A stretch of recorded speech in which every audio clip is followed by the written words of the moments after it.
বন্ধুরা, আজকে আমি আমার বাঘের বাচ্চাকে চান করিয়ে দেব, কারণ ওর গা তো অনেক ময়লা হয়ে গেছে। আর তাই আমি তাড়াতাড়ি বাড়ি চলে আসি।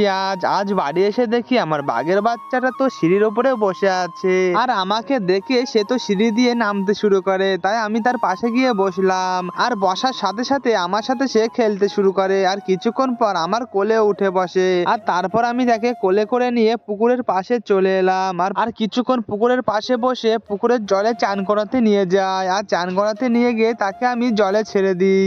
আর জলে ছেড়ে দিতে সে তো অনেক খুশি, সে আনন্দ করে চান করছিল। আর সে চান করছিল, আমি তাকে ভিডিও করছিলাম। ভিডিও করতে তো আমার অনেক ভালো লাগছিল। সে অনেক খেলাধুলা করছিল জলের উপরে। আর চান করার শেষে আমি তাকে উঠিয়ে নিয়ে আসি, কারণ এখন তো ঠান্ডাকাল, এখন বেশি চান করলে আমার বাঘের বাচ্চাটা ঠান্ডা লেগে যেতে পারে। আর তারপর রোদ্দুরে দাঁড়িয়ে আমি তার গায়ের জলগুলো হাত দিয়ে মুছে দিই। তো বন্ধুরা, কে কে তোমরা আমার মতো বাঘের বাচ্চা পুষতে চাও, তাহলে তাড়াতাড়ি কমেন্ট করে জানাও।